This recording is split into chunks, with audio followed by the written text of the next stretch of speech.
नमस्कार साथियों। आज हम ERMS PGT मैथ्स जो कि अभी 22 मार्च 2026 को हुआ था, उसके मैथ्स के हम 40 ऑब्जेक्टिव क्वेश्चंस जो आए थे उनका सॉल्यूशन देखेंगे। इसके बाद में हम उसके सब्जेक्टिव के भी सॉल्यूशंस यहाँ पर डालेंगे। फिलहाल हम यहाँ पर जो 40 ऑब्जेक्टिव क्वेश्चंस आए थे ERMS पेपर में, उसके लिए हम देखते हैं एक एक क्वेश्चन को। देखिए दोस्तों, ये जो क्वेश्चंस आए थे वो 12th क्लास या 11th क्लास जो NCERT मैथ्स की बुक चलती है उससे रिलेटेड क्वेश्चन बहुत सारे थे इसमें। तो जिसने NCERT मैथ्स 11 12 को अच्छे से देखा था तो वहाँ से क्वेश्चन एज इट इज़ भी उठाए उसने, और कुछ क्वेश्चंस को ऐसे थोड़ा सा लैंग्वेज चेंज करके दे दिया। बाकी लगभग उसने NCERT को नहीं छोड़ा, NCERT के पीछे पड़ा रहा। चलिए देखते हैं यहाँ पर पहला क्वेश्चन से। पहले क्वेश्चन में ये कह रहा है कि ये लिमिट निकालनी है। हम 11th क्लास में लिमिट पर निकालना सीखते हैं। तो देखिए यहाँ पर ये लिमिट पूछ रहा है, limit x tends to 0 1 minus cos 1 minus के कोस एक्स अपॉन में x की पावर 4। x का मान 0 रखिए, कोस 0 का मान 1, 1 माइनस 1 यानी कि 0, कोस 0 का फिर से मान 1, 1 माइनस 1 फिर 0। तो अब ऊपर नीचे ये 0/0 रूप हो गया। तो यहाँ पर इस ऐसी कंडीशन में हम क्या करते हैं, ऊपर नीचे अवकलन कर देते हैं और इसके सॉल्यूशन निकालते हैं। तब तक करते जाएंगे जब तक कि वहाँ पर वैल्यू नहीं आ जाए।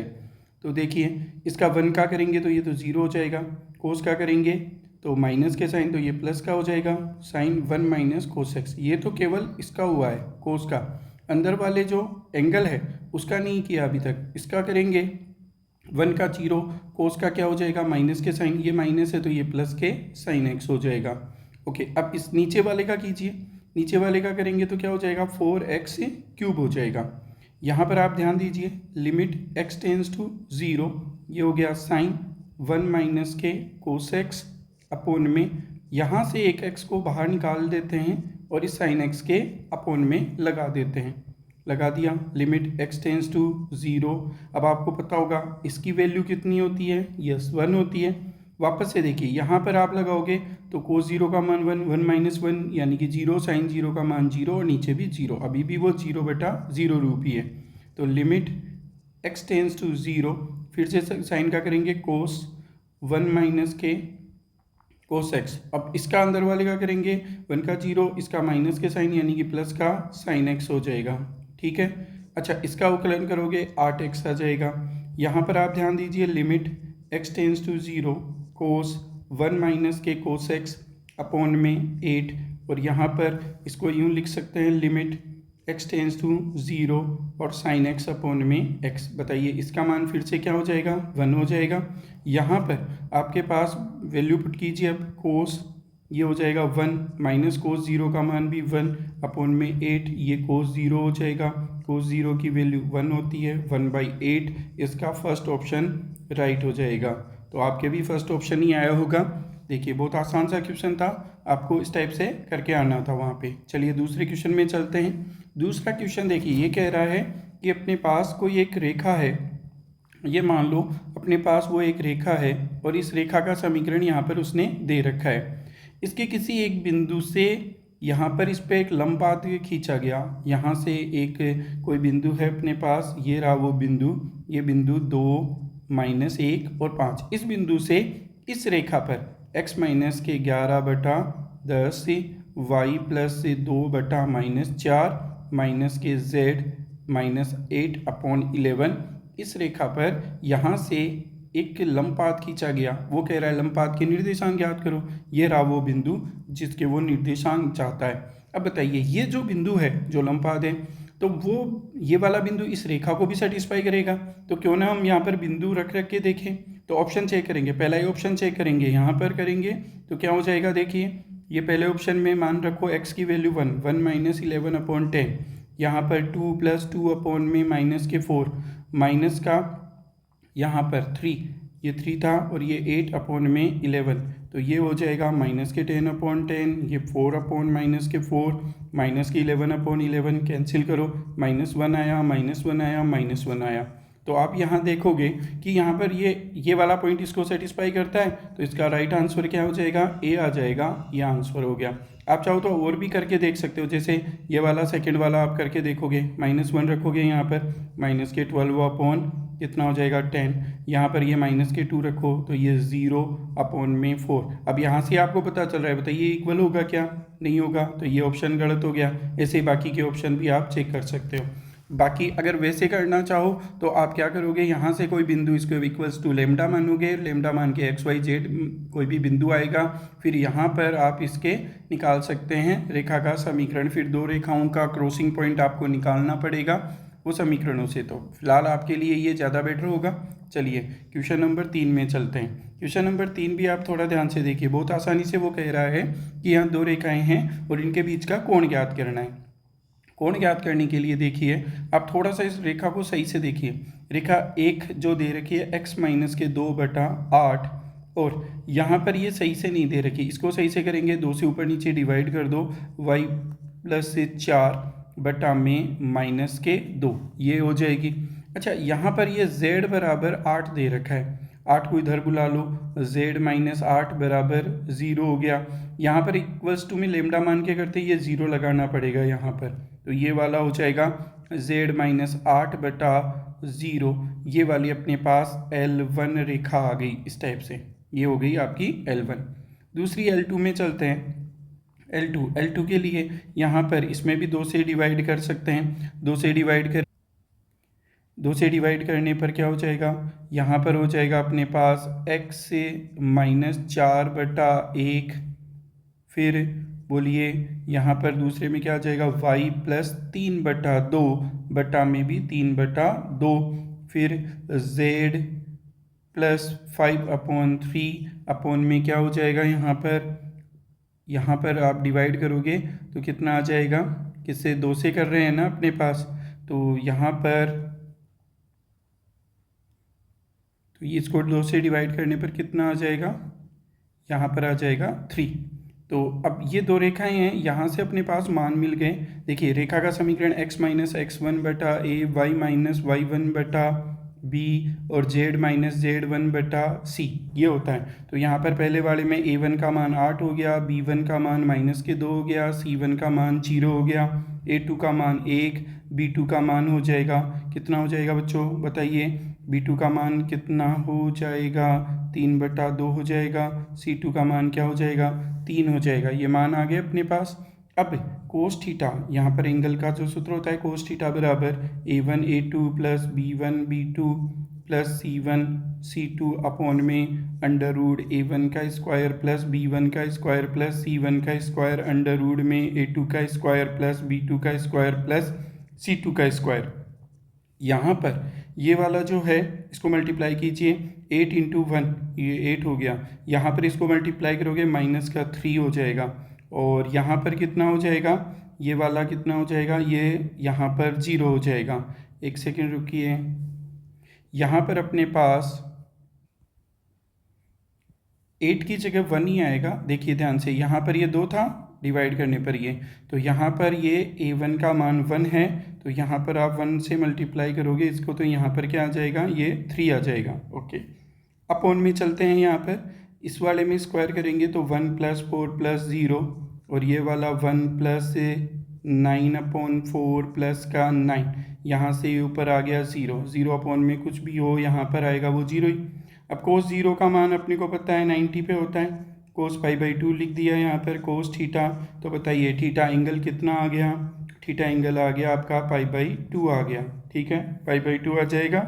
तो यहाँ पर अपने पास जो मान आया वो मान आपके पास है, ये एंगल आ गया, कौन सा ऑप्शन आया, फर्स्ट, ए आंसर आ गया, ठीक है। चलिए नेक्स्ट क्वेश्चन में चलते हैं। क्वेश्चन नंबर 4 में, क्वेश्चन नंबर 4 कह रहा है कि यहाँ पर ये दो वक्र दे रखे, एक sin x और एक cos x, और इन दोनों से परिबद्ध क्षेत्रफल ज्ञात करने के लिए कह रहा है। देखिए बच्चों इसका चित्र समझ के आप पहले तो यहाँ पर अपने पास ये इस टाइप से ये कह रहा है कि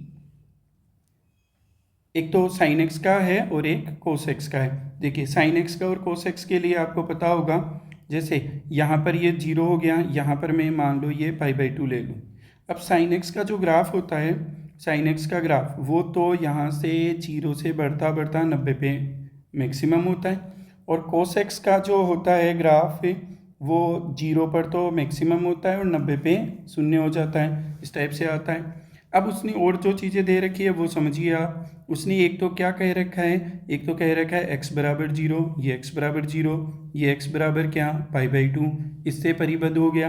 एक यहाँ पर ये वाला y बराबर साइन एक्स का ग्राफ था, एक ये वाला y बराबर कोस एक्स का ग्राफ था।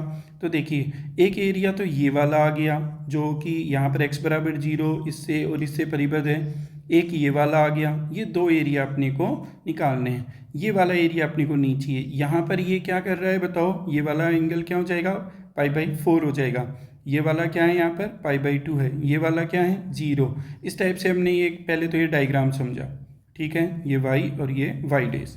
अब देखिए आपको इसको सॉल्यूशन में बहुत आसानी से आप कर सकते हो। कैसे कर सकते हो, देखिए यहाँ से यहाँ तक का, ये देखिए जो क्षेत्रफल निकाल रहे हैं यहाँ से यहाँ तक का, इस वाले एरिया में यहाँ पर ये कोस में से ये नीचे वाला साइन वाला घटा देंगे, ये पट्टी ऐसे काटते हैं तो यहाँ पर ये कोस वाले में से साइन वाला घटा देंगे। कहाँ से, 0 से लेकर π/4 में, इसमें कोस एक्स से माइनस साइन एक्स से और ये dx प्लस यहाँ पर ये एरिया प्लस होगा। यहाँ से π/4 से लेकर π/2 लिमिट लगा रहे हैं। अब यहाँ पर ये देखिए ये साइन एक्स की हो गई, साइन एक्स में से कौन सा घटेगा, कोस एक्स, यहाँ sine x minus cos x घटेगा और dx आ जाएगा।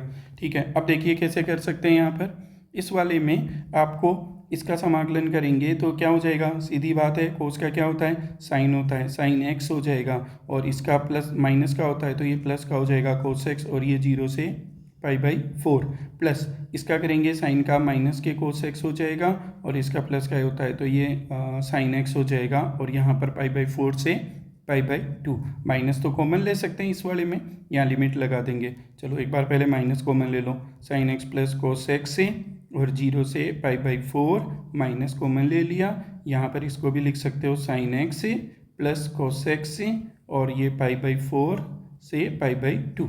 चलिए लिमिट लगाइए, लिमिट बहुत आसानी से लगा सकते हो। π/4 की वैल्यू 1/√2 प्लस 1/√2, ओके, फिर माइनस 0 की ये 0 और ये 1 हो गया इसका। चलिए अब यहाँ पर π/2 पर ये 1 और इसका मान होता है 0। अब π/4 पे 1/√2 प्लस 1/√2, ठीक है, यहाँ पर 1/√2 हो जाएगा, देखिए √2/√2 हो जाएगा ना ये, और माइनस का 1, माइनस ये 1 माइनस √2, माइनस से मल्टीप्लाई कीजिए √2 -1 प्लस √2, यानी कि ये हो गया 2 टाइम तो हो गया √2 और 2 टाइम माइनस के 2 कॉमन ले लेते हैं, √2 -1, और ऐसा ऑप्शन अपने पास था, कौन सा, 4th ऑप्शन था, तो डी इसका राइट आंसर आ जाएगा। ठीक है, चलिए नेक्स्ट क्वेश्चन में चलते हैं। नेक्स्ट क्वेश्चन देखिए एनसीईआरटी बेसिक क्वेश्चन है, आप इसको 2 टाइप से कर सकते थे। पहले हम अपने एनसीईआरटी मेथड के हिसाब से देखते हैं। आई बराबर, मान लो आपके पास ये वाला दे रखा है 0 से 2, x से 2 माइनस का x की पावर n dx, ऐसा दे रखा है। तो अब हम क्या कर सकते हैं, यहाँ पर बाई P4 लगा सकते हैं। P4 आपको याद होगा क्या होता है, 0 से a f(x) dx बराबर 0 से a f a माइनस का x dx। ठीक है, देखिए ये जो आपके 40 क्वेश्चन देख रहे हैं ये KVS के लिए, NVS के लिए, और 11th-12th में जो पढ़ रहे हैं अभी स्टूडेंट जो आगे जाके तैयारी करेंगे उनको एक डायरेक्शन देगा कि आपको किस टाइप से क्वेश्चंस को देखना है, किस टाइप से क्वेश्चंस को करना है। देखिए आपको मेथड भी आनी चाहिए, आपको शॉर्ट ट्रिक भी आनी चाहिए, लेकिन जब आपको मेथड आएंगे तो शॉर्ट ट्रिक आपके हमेशा दिमाग में फिट रहेंगे। तो आप इनको चीज़ों को समझिए कि कौन सी चीज़ें क्या होती है, आपके इस क्वेश्चन को देखते ही समझ में आ जाना चाहिए कि हाँ ये क्वेश्चन वहाँ से आया है, इसमें ये मेथड लगेगा। चलिए देखते हैं आगे। यहाँ पर इस वाले में इस वाले को के अकॉर्डिंग लिखेंगे तो आई बराबर ये हो जाएगा 0 से लेकर 2, यहाँ पर 2 माइनस का x, ये वाला 2, और यहाँ पर 2 माइनस x लिखेंगे, माइनस के 2 प्लस का x हो जाएगा n, और ये dx ऐसा हो जाएगा। यहाँ से 2 से 2 कैंसिल हो गया, x की पावर n आ गया, x की पावर n को इसको मल्टीप्लाई करो, 2 माइनस x की पावर n dx। आई बराबर यहाँ पर इस वाले को अलग अलग कर सकते हो आप चाहो तो, 2 बाहर ले लिया, 0 से लेकर 2 x की पावर n dx, और यहाँ पर माइनस 0 से लेकर 2 x की पावर n प्लस 1 और dx। देखिए i बराबर ये 2 x की पावर n प्लस 1 अपॉन में n प्लस 1, लिमिट क्या लगाएंगे 0 से 2। यहाँ पर x की पावर n प्लस 2 अपॉन में n प्लस 2 और यहाँ पर लिमिट लगाओगे 0 से 2। देखिए ये वाला 2 लिमिट लगाओगे तो ये वाला हो जाएगा 2 की पावर n प्लस 1 अपॉन में n प्लस 1, 0 लगाओगे तो कोई फ़र्क ही नहीं पड़ेगा, माइनस यहाँ पर 2 की पावर n प्लस 2 और अपॉन में n प्लस 2। अब देखिए ध्यान से, इसको मैं 2 को मल्टीप्लाई कर दूँ, पावर 1 है, पावर ऐड हो जाएगी यहाँ पर, तो ये वाला क्या हो जाएगा 2 की पावर n प्लस 2 अपॉन में n प्लस 2 n प्लस 1 और यहाँ पर 2 की पावर n प्लस 2 अपॉन में n प्लस 2, n प्लस 1 और n प्लस 2। ये देखो पहले तो कॉमन ले लो, यहाँ से 2 की पावर n प्लस 2 कॉमन ले लिया तो 1 अपॉन n1 और ये बच गया, तो n प्लस 1 और n प्लस 2 ऐसे एलसीएम ले लो। यहाँ पर ये एलसीएम लेने पर यहाँ पर ये तो जाके इससे मल्टीप्लाई हो जाएगा n प्लस 2, तो देखिए यहाँ पर n प्लस 2 हो जाएगा, माइनस का n माइनस का 1, तो n से n कैंसिल, 1 आ गया ऊपर, 1 इससे मल्टीप्लाई हो गया 2n प्लस 2 अपॉन में n प्लस 1 और यहाँ पर आ जाएगा n प्लस 2। देखिए कौन सा ऑप्शन है ये आपका कौन सा ऑप्शन है, सेकंड ऑप्शन है, सेकंड ऑप्शन है, इसका बी आंसर आ जाएगा। अब इतना टाइम अपने पास होता नहीं है, थोड़ा शॉर्ट ट्रिक देखते हैं। वहाँ पर ऐसे क्वेश्चन में आप यहाँ पर ऐसे पुट कर सकते हो, जैसे मान लो n बराबर 1, देखिए ये सब्जेक्टिव भी होता है और ऑब्जेक्टिव भी होता है, तो दोनों चीज़ आनी चाहिए ना। हम ये कहते नहीं अपने को केवल शॉर्ट ट्रिक ही सीखना है, तो भाई साहब ERMS में तो सब्जेक्टिव भी आता है, तो इसलिए दोनों चीज़ें आनी चाहिए, वो कंडीशन के अकॉर्डिंग चलता है अपना। तो n बराबर 1 जैसे मान लो यहाँ पर मान लिया, तो ये सवाल हो गया मेरे पास 0 से लेकर 2x से 2 माइनस x की पावर 1 और ये dx ऐसे, तो इसको मल्टीप्लाई कर दो 0 से 2, ये 2x माइनस का x स्क्वायर और dx, ठीक है।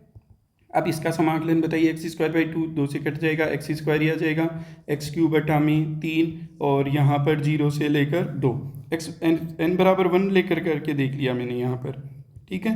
चलिए इसके लिमिट लगाएंगे 4 और ये हो जाएगा 8 बटा 3, 0 लगाने की ज़रूरत नहीं है, 4 थी 12, 12 में से 8 गया तो कितना बचा, यहाँ पर बच गया 4 बटा 3, ये आया मेरे पास n बराबर 1 रखने पर। अब मैं ऑप्शंस में जाता हूँ, अब ऑप्शन में गया, पहले ऑप्शन में देखा n बराबर 1 रखूँगा, 1 1 2 हो गया और यहाँ 3, तो 2 और 3 मल्टीप्लाई करने पर 1/6, ये गलत हो गया। सेकंड ऑप्शन में चलता हूँ, यहाँ पर जो मेरा राइट भी आया था 1 रखूँगा, 2 की पावर 3 8 हो जाएगा, यहाँ पर वही नीचे 6 हो जाएगा, काटूंगा तो 4 बटा 3, बताइए 4 बटा 3 ही आ रहा था, यहाँ पर भी आ गया। सी भी देखो आप चेक कर सकते हो, 1 रखोगे 2 की पावर ये 1 ही आ जाएगा ऊपर और नीचे क्या आ जाएगा 6, और डी तो उसने 0 दे रखा है, तो ये गलत हो गया, तो ऐसे ऑप्शन भी चेक कर सकते हैं। चलिए नेक्स्ट क्वेश्चन में चलते हैं। नेक्स्ट क्वेश्चन आपका कौन सा, रैखिक समाकलन का क्वेश्चन था। रैखिक समाकलन का क्वेश्चन था तो इसको कैसे कर सकते हैं, देखिए बच्चों, cos x दे रखा है, dy बाई dx दे रखा है, प्लस का y इक्वल्स टू यहाँ पर 3x स्क्वायर कोट x है प्लस का x क्यूब है। क्यों नहीं, यहाँ पर देखिए ये कोट x था, ये कोट x का डिवाइड कर देंगे तो dy बाई dx हो जाएगा, प्लस कोट x अपोन से ऊपर जाएगा तो tan x हो जाएगा, tan x y equals to यहाँ कोट x कैंसिल हो जाएगा 3x स्क्वायर और यहाँ पर x क्यूब tan x। बताइए इतनी बात समझ में आ गई, ये मान लो इक्वेशन फर्स्ट आ गया। अब यहाँ पर आपको पता होना चाहिए क्या कि आपके पास यहाँ पर आप मान निकालोगे किसका, IF का, किसका मान निकालोगे, IF का। IF का मान कैसे निकालते हैं, IF का मान निकालते हैं E समाकलन, यहाँ पर ये जो दे रखा है p, ये tan x और dx निकालते हैं ना, p बराबर क्या हो जाएगा आपके पास tan x हो जाएगा, q बराबर क्या हो जाएगा 3x स्क्वायर प्लस का x क्यूब tan x, क्योंकि अपने पास ये कौन सा टाइप का क्वेश्चन है, dy बाई dx प्लस का py बराबर में q, और ये q x के टर्म्स में होना चाहिए। तो यहाँ पर इसका इंटीग्रेशन आपको पता है log sec x होता है, ये कैंसिल हो जाएगा तो क्या आ जाएगा sec x आ जाएगा। आगे इतनी बात समझ में। चलिए अब हम क्या कर सकते हैं, यहाँ पर अपना फॉर्मूला होता है YIF बराबर में इंटीग्रेशन और यहाँ पर QIF और dx और प्लस में c। चलिए यहाँ पर y sec x हो जाएगा, q का मान बताइए 3x स्क्वायर प्लस का x क्यूब tan x और यहाँ पर sec x और dx प्लस का सी। ओके, इसको थोड़ा सा ध्यान से देखिए, इसको मैं ऐसे लिख दूँ, क्या लिख सकते हैं यहाँ पर, इसको लिख दिया 3x² सेक एक्स प्लस का यहाँ पर लिख दिया x³ सेक एक्स 10x सेक एक्स 10x और dx प्लस सी। थोड़ा सा ध्यान से देखते ही काम हो जाएगा। देखिए हम अवकलन करते हैं तो ये देखिए यहाँ पर ये फर्स्ट मान लिया, ये फर्स्ट फिक्स तो सेकंड का अवकलन, सेकंड किसको माना, इसका, तो फर्स्ट फिक्स तो सेकंड का अवकलन और सेकंड फिक्स तो फर्स्ट का अवकलन, यानी कि यहाँ पर मैं अगर इसको ऐसे लिख दूँ dy/dx x³ सेक एक्स और dx, ऐसे इस वाली बात को यहाँ से यहाँ तक की बात को मैंने ये लिख दिया। ऐसा क्यों किया, देखिए फर्स्ट फिक्स किया सेकंड का अवकलन, फिर सेकंड फिक्स तो फर्स्ट का अवकलन, और अवकलन समाकलन एक दूसरे के क्रॉस करेंगे तो यहाँ पर ये बचेगा क्या, इस टाइप से बच जाएगा। तो कई बार अपने को नहीं करना होता है आगे समाकलन, सीधा सीधा वहीं पर दिया हुआ होता है। तो बताइए कौन सा ऑप्शन आपका राइट मैच कर रहा है, बिल्कुल सेकंड ऑप्शन मैच कर रहा है। तो देखिए क्वेश्चन का स्टैंडर्ड ही बढ़ाएगा वो, बाकी का क्वेश्चन तो वैसा ही देगा जैसा कि आपने एनसीईआरटी में पढ़ा था। ठीक है, चलिए नेक्स्ट क्वेश्चन में चलते हैं। और ये वाला क्वेश्चन तो किसी का गलत होना ही नहीं चाहिए। अगर आप मैथमेटिक्स के स्टूडेंट रहे हुए हो तो आप 12th क्लास में बहुत अच्छे से आप इसको पढ़ के आते हो। देखिए आपको पता है कि अपने पास अगर जैसे 3 x, y और z हैं, x, y और z हैं, और कोई लाइन है आपके पास ये वाली जैसे लाइन है, और ये लाइन इन एक्सों के साथ में आपके पास जैसे ये x हो गया, ये y हो गया, ये z हो गया, यहाँ पर ये लाइन है, ये अल्फा कोण, ये वाला बीटा और ये वाला गामा, यहाँ पर ये 0 दे दिया, तो x o y और z दे दिया उसने। अब उसने क्या कहा कि इसका मान ज्ञात कीजिए। हमें पता है कोस का, हमें किसका पता है, कोस का, cos square alpha plus sine cos square beta plus cos square gamma बराबर क्या होता है, 1 होता है। इसको हम क्या लिख सकते हैं, 1 माइनस के साइन स्क्वायर अल्फा 1 माइनस के sine square beta plus 1 minus के sine square gamma equals to 1।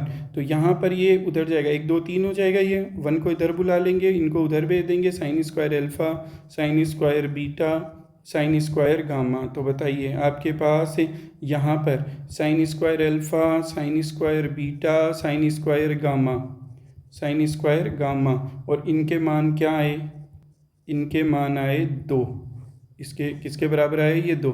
तो 2 कौन सा ऑप्शन है आपका, थर्ड वाला ऑप्शन है, सी इसका राइट आंसर हो जाएगा। समझ में आ गया, बहुत आसान सा क्वेश्चन था। चलिए अगला क्वेश्चन, ये वाला थोड़ा कॉन्सेप्ट बेस्ड क्वेश्चन है। देखिए आपने पढ़ रखा होगा पहले भी, विषम कोटि का एक विषम सममित आव्यूह है। देखिए जो विषम सममित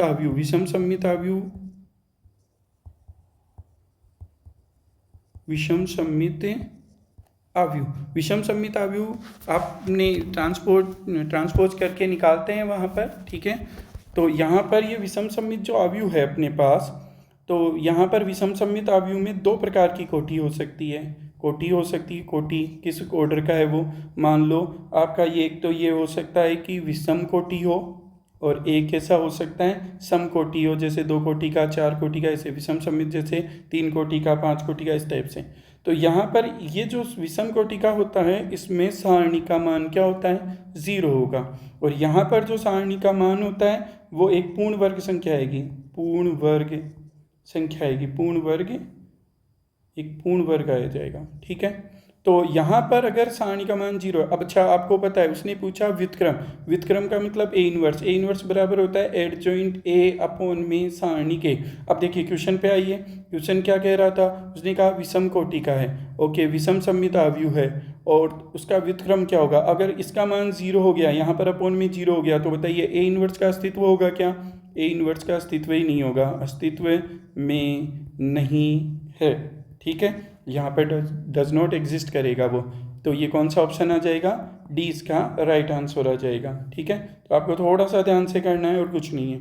चलिए ये वाला क्वेश्चन फिर से अपने पास वही आपका जो क्षेत्रकलन वाला चैप्टर होता है उससे है, ये एप्लीकेशन ऑफ इंटीग्रेशन वाले समाकलन के अनुप्रयोगों में से। y बराबर ये, तो तो यहाँ पर y बराबर मॉडुलस x के दो मान, प्लस का और माइनस का, एक्स स्क्वायर माइनस का x, तो ये हो जाएगा यहाँ पर x greater than equals to 0 के लिए, x लेस देन 0 के लिए, ऐसा हम इसको फंक्शन में बदल देंगे। अब इसका x बराबर -2 से x बराबर 2 के बीच में यहाँ पर और एक x भी दे रखा था, तो इसके लिए अपने को क्या करते हैं, यहाँ पर इसको चित्र बनाते हैं। यहाँ पर देखिए इसका चित्र किस टाइप से बनाएंगे हम, ये मान लो अपने पास ये चतुर्थांश ले लिया। अब इस चतुर्थांश में दो लाइनें खींच लेते हैं, एक तो इधर खींच लेते हैं x बराबर 2 की, और एक लाइन हो जाएगी अपने पास x बराबर -2 की। ये दो लाइन हो गई अपने पास। अब थोड़ा ध्यान से देखिए, यहाँ पर उसने क्या कहा कि y बराबर एक्स स्क्वायर, मतलब किधर की ओर मुँह करेगा, यहाँ पर ध्यान दीजिए, y बराबर एक्स स्क्वायर, तो एक्स स्क्वायर बराबर वाई कह सकते हो आप, तो एक्स का स्क्वायर है तो वाई की तरफ मुँह करेगा, तो यहाँ पर ये एक टाइप से परवलय आकार का हो जाएगा यूँ। अच्छा दूसरा देखिए, माइनस का है तो बताइए यूँ जाएगा ये वाला, तो ये वाला आपका x बराबर 2 है, x बराबर -2 है, ये y बराबर एक्स स्क्वायर हो गया, ये y बराबर माइनस का एक्स स्क्वायर हो जाएगा। यहाँ से कि एक तो ये परिबद्ध क्षेत्र है, एक ये वाला परिबद्ध क्षेत्र, ये दो परिबद्ध क्षेत्र। अच्छा उसने x भी कह दिया था, ये रहा x से, और ये x बराबर -2 से, x बराबर 2 से, और ये वाला आपका वक्र हो गया। तो ये वाला एरिया ज्ञात करना है। अब दो एरिया हो गए मेरे पास यहाँ पर, एक एरिया को मैंने कह दिया A1, इसको कह दिया A2, तो दोनों का अलग अलग ज्ञात कर लूँगा और प्लस कर दूंगा। A1 में आ जाते हैं। A1 देखिए, ये प्रारंभिक रेखा x के नीचे है, तो इसको मॉडुलस में लेना पड़ेगा। -2 से लेकर कहाँ तक है, 0 तक, 2 से लेकर 0 तक है, और इसमें जो फंक्शन है यहाँ से ये जाके इस वक्र को y dx आएगा, तो माइनस का एक्स स्क्वायर यहाँ पर dx आ जाएगा, और इसका समाकलन करेंगे अपने पास। चलिए इसका समाकलन बहुत ईजी सा हो जाएगा, माइनस का x³ बटा में 3 हो जाएगा, लिमिट लगाओगे -2 से लेकर 0, मापांक लगाओगे, 0 लगाने से कोई मतलब नहीं है, 0 फिर इक्वेशन में माइनस, और यहाँ पर भी ये माइनस, इसमें भी एक और माइनस, तो ये माइनस का 8/3 आ जाएगा, तो यहाँ पर ये प्लस का 8/3 ले लेंगे। ये A1 एरिया आ गया। दूसरा A2 एरिया ये वाला 0 से लेकर 2, इस बार y बराबर एक्स स्क्वायर है, तो ये एक्स स्क्वायर हो जाएगा और ये dx हो जाएगा।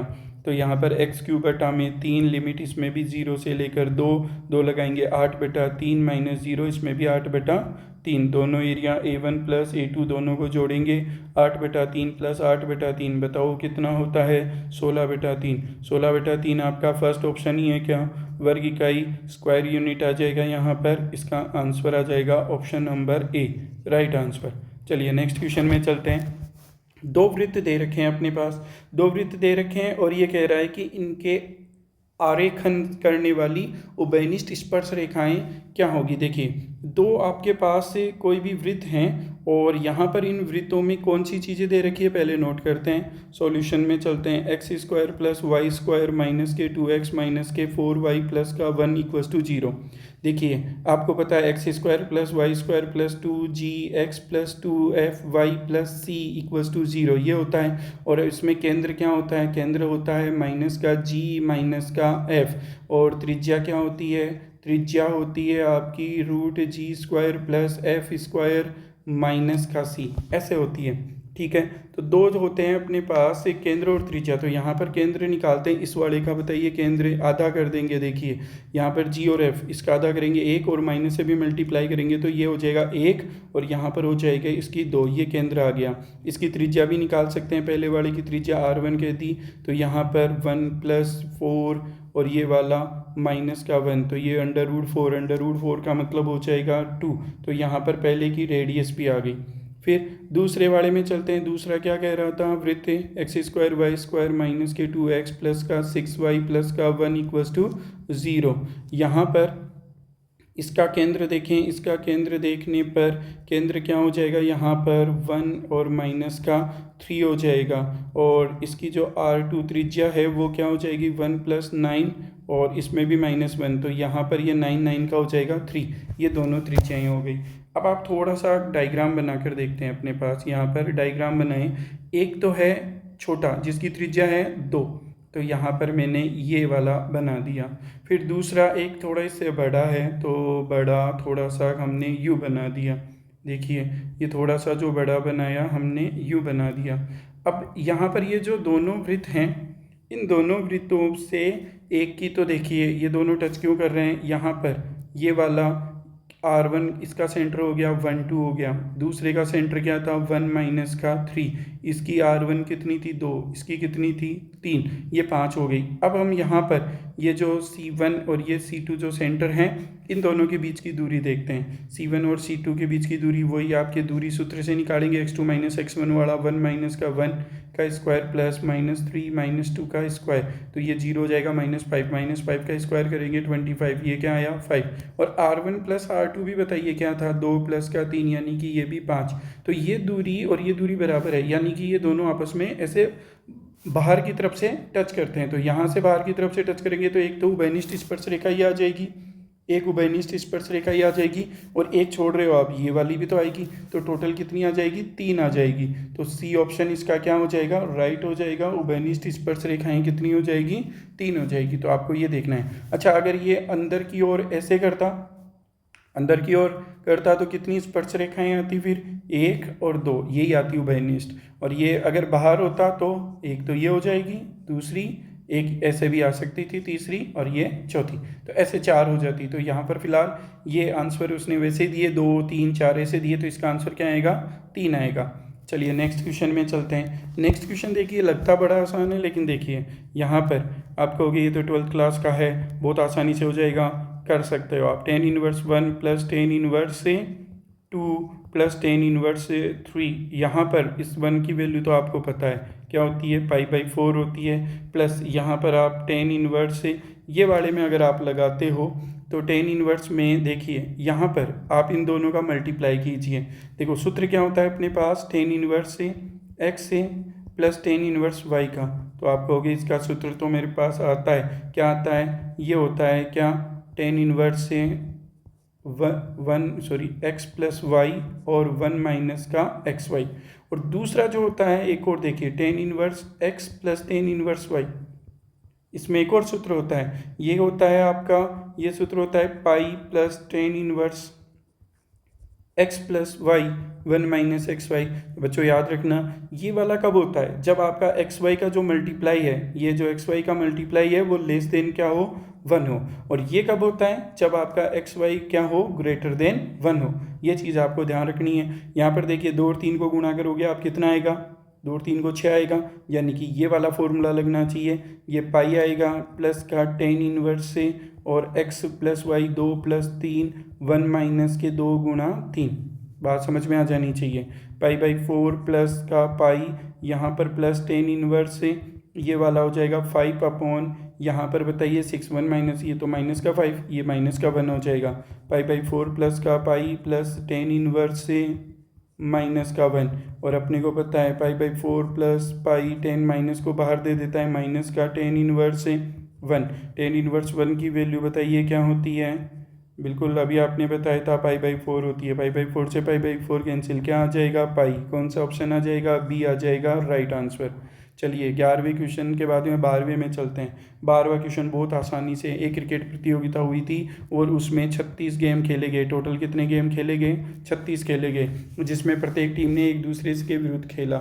जैसे एक टीम ने दूसरे की ओर खेला तो एक टाइम पर तो एक से ही खेल रही है ना यहाँ पर। तो हमने ये वाले क्वेश्चन को पहले भी देखा था कि एक पार्टी में 20 व्यक्ति हैं और वो प्रत्येक एक दूसरे के साथ हैंडशेक करते हैं। या हमने ये भी देखा था कि एक वृत्त है, उसकी परिधि पर कुछ बिंदु हैं, तो खींचे जा सकने वाली जीवाओं की संख्या ज्ञात कीजिए। तो इस टाइप के जो क्वेश्चन होते हैं उसमें सूत्र होता है NC2, क्योंकि आपस में 2 ही जने खेल सकते हैं, कितने में से, n में से। अब देखिए यहाँ पर हम इसको फटाफट कर सकते हैं, n माइनस का 1 2 बार खोल दिया और 2 गुणा 1 बराबर में 36, ये उधर जाके 72 हो जाएगा। n माइनस 1 बराबर में 72। अब आपको गुणनखंड करने की जरूरत नहीं, ऑप्शन चेक कर लीजिए, ऑप्शन चेक कीजिए। यहाँ पर ऑप्शन चेक करेंगे तो n की जगह वैल्यू रखिए यहाँ पर, जैसे 9 रखोगे 9 और ये हो जाएगा 8, कितना 72। तो फर्स्ट ऑप्शन ही राइट हो गया।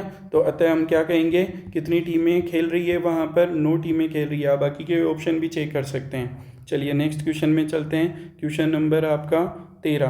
क्वेश्चन नंबर 13 देखिए क्या कह रहा है, सॉल्यूशन में चलते हैं। ये कह रहा है, ये एलपीपी का क्वेश्चन है, रैखिक प्रोग्रामिंग समस्या का क्वेश्चन है, और यहाँ पर ये कह रहा है ABCD इसके कौन से कोणीय बिंदु हैं, और z बराबर उसने दे रखा है। z बराबर क्या दे रखा है बताओ, AX प्लस का BY दे रखा है। अब वो ये कह रहा है कि इसका न्यूनतम मान एक तो B पर और एक कह रहा है C पर, ये दो जगह देखिए B पर और C पर आ रहा है, और दोनों बराबर आएंगे क्योंकि न्यूनतम मान दो जगह है। तो z बराबर B वाले पॉइंट रखते हैं। B में x का मान है 15a, y का मान है 0, तो ये 0 यानी कि 15a आ जाएगा। फिर इस वाले में z का मान देखते हैं, यहाँ पर ये वाला पॉइंट कौन सा है, पॉइंट है 0 30, x का मान 0, तो ये 0, और यहाँ पर 30 और y की जगह 30 और b, तो हम यहाँ पर दोनों को बराबर कर देंगे क्योंकि दोनों न्यूनतम मान है। 15a बराबर में 30b, यहाँ से 15 से डिवाइड करोगे तो a बराबर में क्या आ जाएगा, 2b। देखिए a बराबर 2b, क्या आपका b ऑप्शन है, ये इसका राइट आंसर आ गया। तो देखिए बच्चों, ज़्यादा सॉल्व करने की ज़रूरत नहीं पड़ती क्वेश्चंस को, थोड़ा दिमाग लगाना होता है और कुछ नहीं है। चलिए आगे देखते हैं क्वेश्चन नंबर 14 क्या कह रहा है, ये तो आपके 10th लेवल का ही क्वेश्चन आ गया। क्या कह रहा है, यहाँ पर एक रेखा है, एक अपने पास ये रेखा है, और इस रेखा पर कुछ बिंदु दे रखे हैं उसने। यहाँ पर एक बिंदु तो ये दे रखा है ए बिंदु हो गया आपका 3, -4। बी बिंदु क्या है आपका -2, 5। एक बिंदु पी है, पी आपका -7, 14। ये वाला पी बिंदु इसको विभाजित करता है। वो विभाजित करता है तो किस अनुपात में करता है, मान लो k अनुपात 1 में करता है। ठीक है, तो अब विभाजन का सूत्र तो आपको पता ही होगा। विभाजन सूत्र बताइए क्या होता है, आपने पढ़ रखा होगा, mx2 + nx1 अपॉन में m + n, my2 + ny1 upon में m + n बराबर में ये विभाजन वाले बिंदु। तो यहाँ पर अगर आप मान रखो तो ये क्या हो जाएगा, k यहाँ पर मल्टीप्लाई -2 + 1 × 3, और यहाँ पर k प्लस का 1, k × 5 + 1 × -4 अपॉन में k + 1 = -7, और ये 14। देखिए यहाँ पर इसको करोगे तो -2, k प्लस का 3, वहाँ पर अगर आप चाहो तो शॉर्ट में कर सकते हो, लेकिन देखिए आप मेथड भी सीखिए सारी चीज़ें। 5k - 4 अपॉन में k + 1, और यहाँ पर -7 अपॉन 14, यहाँ पर तुलना करोगे तो यहाँ पर आपके -2k प्लस का 3 अपॉन में k + 1, पहला वाला पहले के बराबर, दूसरा दूसरे के बराबर होता है। तो -2k प्लस का 3 -7k -7 को इधर बुला लेंगे तो 5k हो जाएगा, 3 को उधर भेजेंगे -10 आ जाएगा, k = -2 हो जाएगा, अपॉन में 1 लगा लेते हैं, यहाँ पर भी 2/1, तो k अनुपात 1 बराबर हो जाएगा 2:1। लेकिन माइनस क्या कहेगा, कैसा विभाजन है ये, बाह्य विभाजन है। कैसा है, बाह्य विभाजन है, बाह्य रूप से विभाजित करेगा। तो यहाँ पर देखिए 2:1 आ रहा है बाह्य विभाजन में, तो यहाँ पर ये डी आंसर इसका राइट आंसर हो जाएगा। चलिए नेक्स्ट क्वेश्चन में चलते हैं। त्रिकोणमिति का क्वेश्चन है, 11th क्लास में भर भर के त्रिकोणमिति पढ़ रखी है आपने। चलिए देखते हैं यहाँ पर इसने मान दे रखा है sin a - c और 2 sin a, और प्लस का sin a + c, और यहाँ पर अपॉन में sin b - c, और प्लस के 2 sin a b प्लस का sin b + c = यहाँ पर इस वाले में आप ध्यान दीजिए, इस वाले को और इसको साथ में लिखिए। देखो इसको खोलिए, sin a cos b, फिर minus cos a sin b, इसमें आएगा प्लस, तो वो प्लस माइनस वाले बाद वाले कैंसिल हो जाएंगे, 2 बार बच जाएगा क्या, sin a cos c, ऐसा बच जाएगा। ठीक है, और प्लस के 2 sin a चल ही रहा था अपना। चलिए इस वाले में भी पहले इसको और इसको खोलेंगे तो वो दोनों जो सेकंड टर्म होंगे वो तो कैंसिल हो जाएंगे, फर्स्ट वाले बच जाएंगे, 2 बार बच जाएगा 2 sin b cos c plus के 2 sin b, बस इतना सा काम। अब ऊपर वाले में दोनों में क्या कॉमन है, 2 sin a कॉमन है, क्या बच गया cos c + 1। नीचे वाले में 2 sin b कॉमन है, क्या बच गया cos c + 1, ये कैंसिल हो गया, 2 से 2 कैंसिल हो गया, sin a अपॉन में sin b, कौन सा ऑप्शन है, सी ऑप्शन है, राइट आंसर आ गया। तो फटाफट कर सकते हैं ऐसे क्वेश्चंस को तो हम। चलिए ये वाला क्वेश्चन देखिए आप, 16 आपका सदिश का क्वेश्चन दे रखा था। a डॉट ए b का सूत्र अपने को आता है magnitude of a magnitude of b, और यहाँ पर cos थीटा। इसने इसका मान √11 दे रखा है, इसका मान 2 दे रखा है, इसका 3, cos थीटा का नहीं मालूम। 6 हो जाएगा, 6 डिवाइड में चला जाएगा, cos थीटा बराबर √11/6। यहाँ से अपने चाहें तो sin थीटा का मान निकाल सकते हैं फटाफट, √1 - cos स्क्वायर थीटा। यहाँ पर 1 - 11/36, 36 एलसीएम लेंगे तो यहाँ पर बच जाएगा 25/36, यानी कि 5/6 ऐसा आ जाएगा अपने पास। ठीक है, अब यहाँ पर अपने पास निकालना है क्या, a cross b। a cross b का सूत्र तो अपने को पता है, magnitude of a magnitude of b sine theta n cap. यहाँ पर अपने को इसका मापांक कह रहा है तो ये पॉजिटिव लेना है, तो यहाँ पर a b और ये साइन थीटा। अब यहाँ पर ये एन केफ का मान 1 हो जाएगा, कैसा इसका मान दे रखा है 2, 3 और ये 5/6, तो 3 दूनी 6 से ये 6 कैंसिल हो जाएगा, क्या आएगा 5। 5 कौन से ऑप्शन में है, डी में है, तो इसका राइट आंसर क्या आ जाएगा, डी आ जाएगा। चलिए नेक्स्ट क्वेश्चन में चलते हैं। क्वेश्चन नंबर 17, आपके वक्र के का कुल का अवकल समीकरण, ये फैमिली वाले पूछ रहे हैं, x बराबर 80² और y बराबर 280।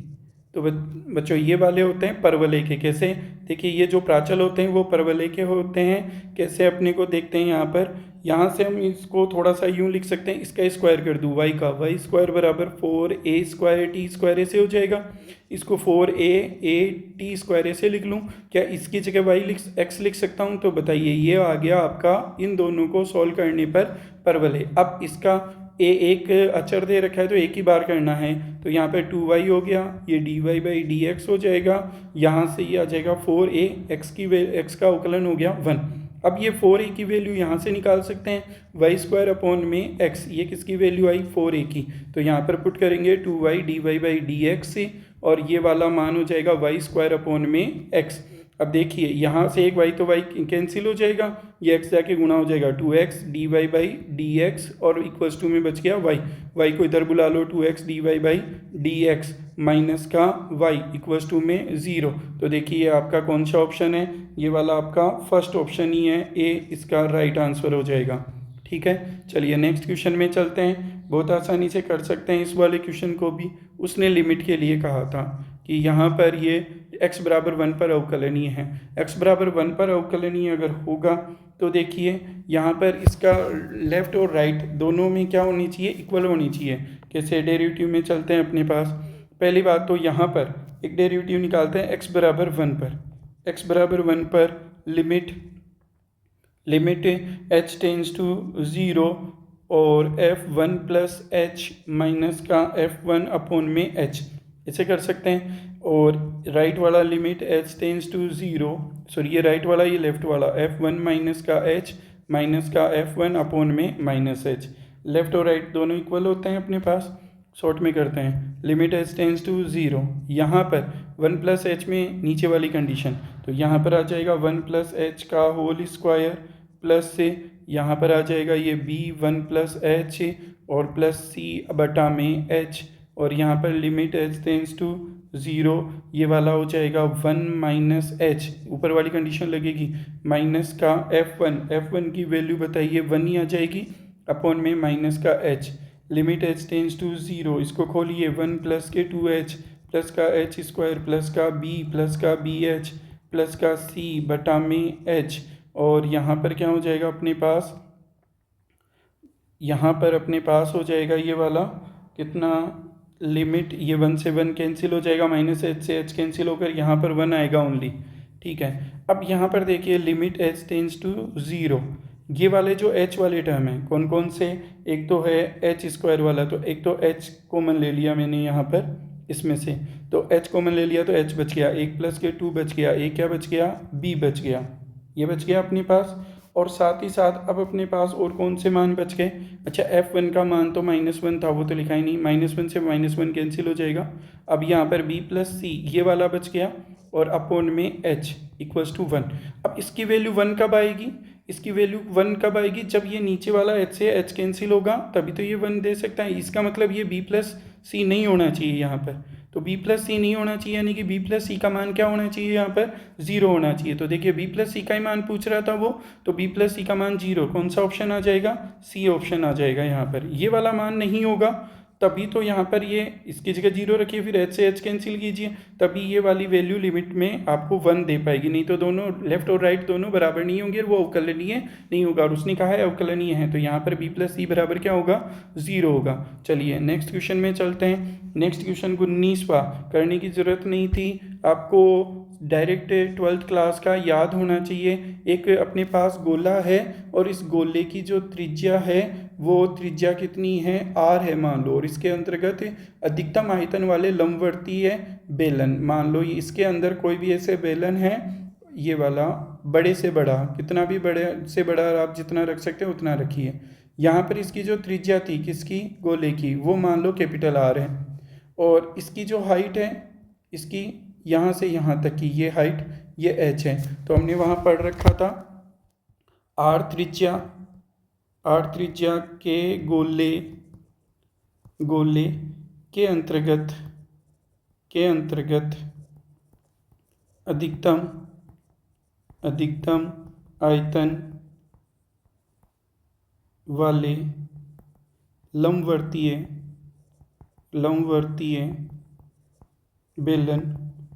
बेलन की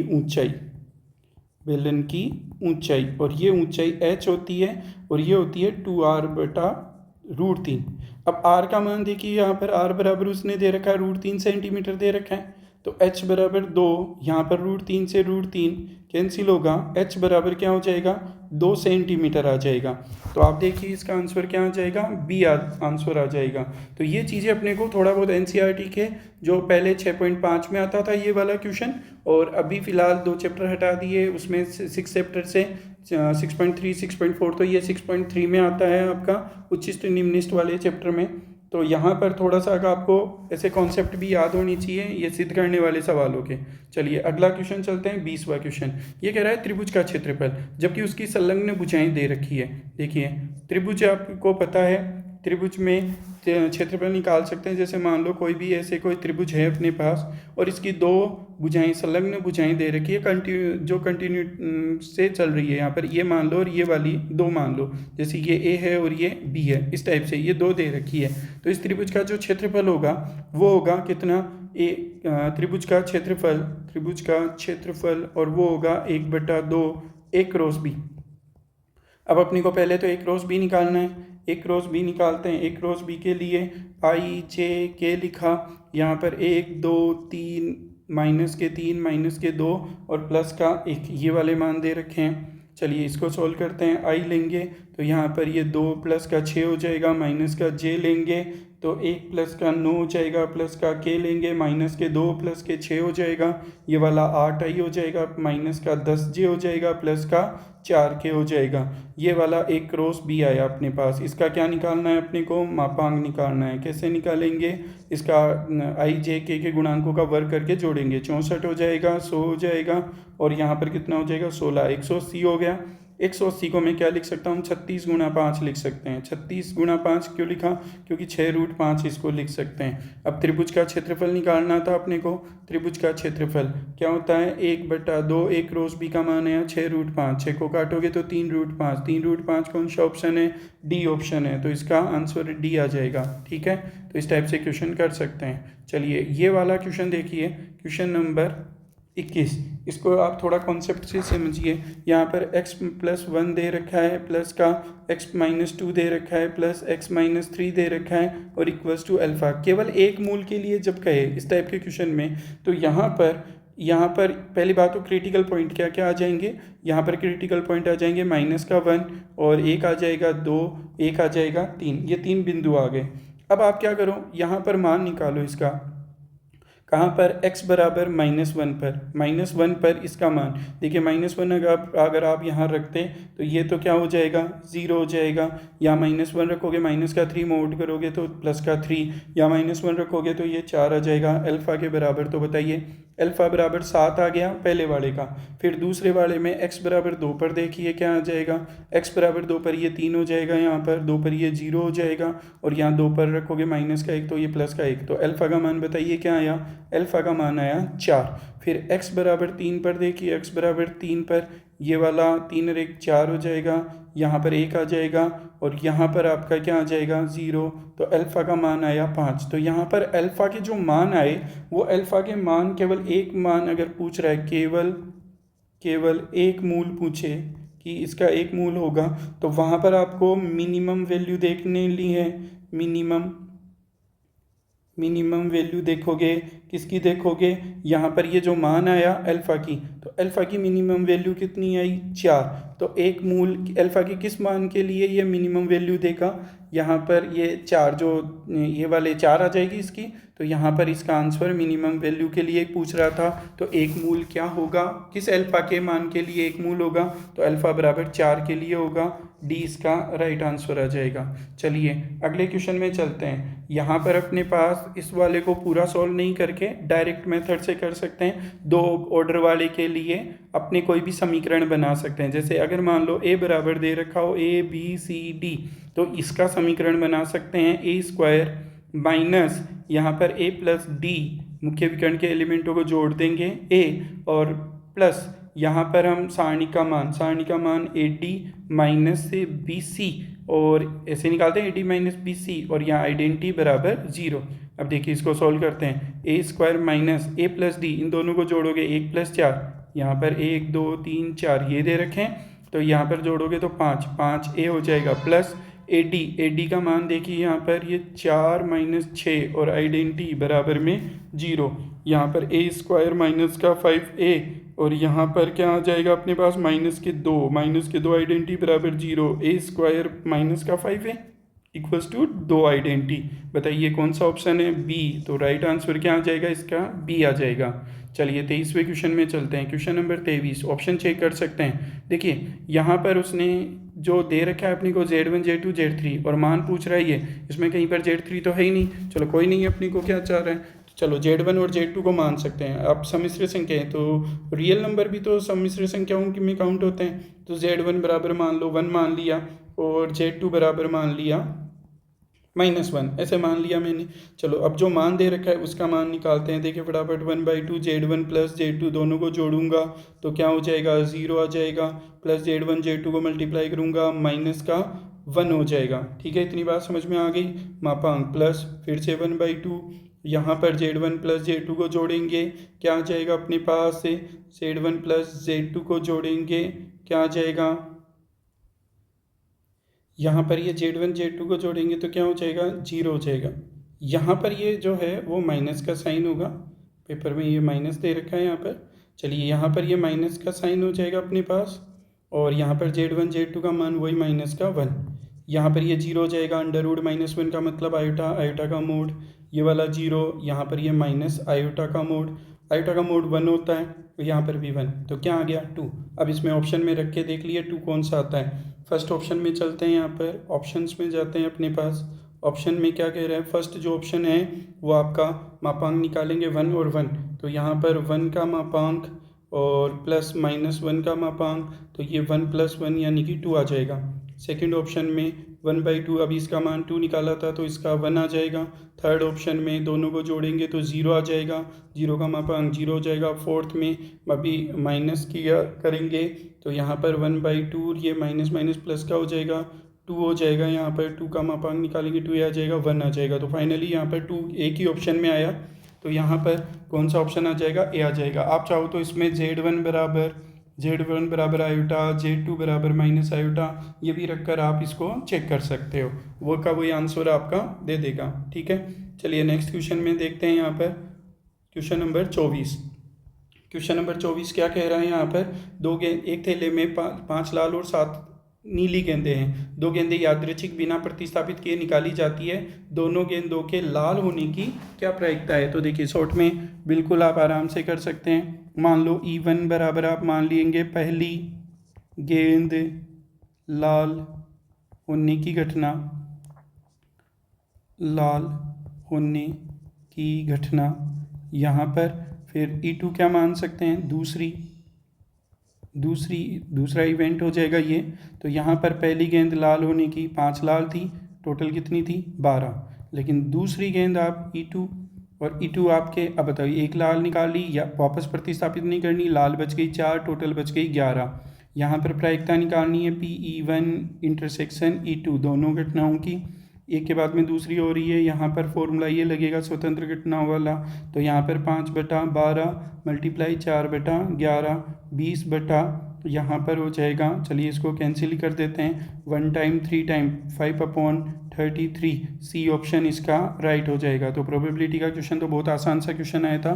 चलिए नेक्स्ट क्वेश्चन में चलते हैं। यहाँ पर ये कह रहा है, इस वाले क्वेश्चन में देखिए ये कह रहा है ए दे रखा है आपको, ए सदिश बराबर दे रखा है i प्लस का 4j प्लस का 2k, बी सदिश दे रखा है आपको 3i माइनस का 2j प्लस का 7k, सी सदिश दे रखा है i प्लस का 2j प्लस 2k, डी सदिश आपको नहीं मालूम, डी सदिश आपको नहीं मालूम। चलिए इसको छोड़िए, अब आगे क्या कह रहा है, डी सदिश क्या कह रहा है, ए और बी पर लंब है, तो ए और बी पर लंब होने का मतलब ए डॉट डी बराबर 0, बी डॉट डी बराबर 0, ऐसे हो जाएगा।